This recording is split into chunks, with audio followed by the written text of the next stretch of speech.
खुरूज बाब 27।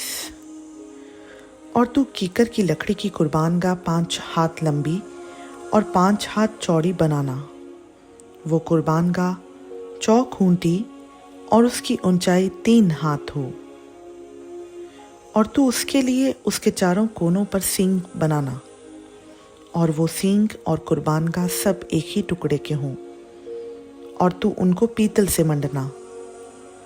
और तू उसकी राख उठाने के लिए देगें और बेलचे और कटोरे और सीखें और अंगीठियाँ बनाना। उसके सब ज़रूफ पीतल के बनाना। और उसके लिए पीतल की जाली की झंझरी बनाना, और उस जाली के चारों कोनों पर पीतल के 4 कड़े लगाना।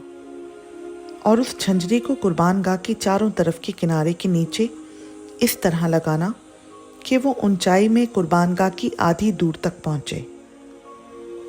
और तू कुर्बानगाह के लिए कीकर की लकड़ी की चौबें बनाकर उनको पीतल से मंडना। और तू उन चौबों को कड़ों में पहना देना कि जब कभी कुर्बानगाह उठाई जाए वो चौबें उसकी दोनों तरफ रहें। तख्तों से वो कुर्बानगाह बनाना, और वो खोखली हो।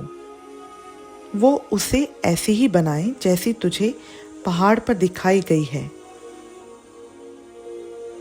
फिर तू मस्कन के लिए सहन बनाना।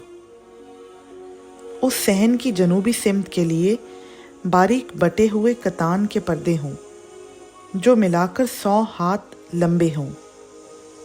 ये सब एक ही सिमत में हों। और उनके लिए 20 सतून बने, और सतूनों के लिए पीतल के 20 ही खाने बने। और इन सतूनों के कुंडे और पटियाँ चांदी की हों। इसी तरह शुमाली सिमत के लिए पर्दे सब मिलाकर लंबाई में 100 हाथ हों। उनके लिए भी 20 ही सतून, और सतूनों के लिए 20 ही पीतल के खाने बने। और सतूनों के कुंडे और पटियाँ चांदी की हों।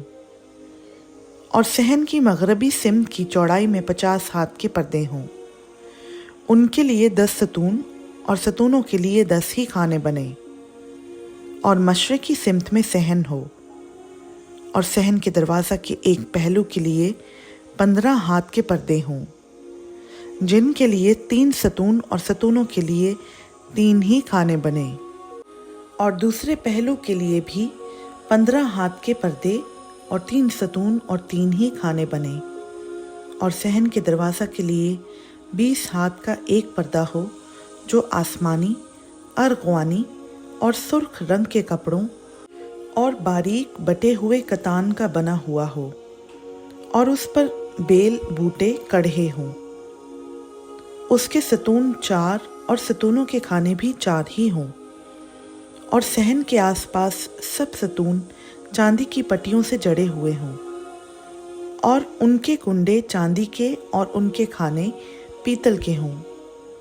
सहन की लंबाई 100 हाथ, और चौड़ाई हर जगह 50 हाथ, और कनात की ऊंचाई 5 हाथ हो। पर्दे बारीक बटे हुए कतान के, और सतूनों के खाने पीतल के हों।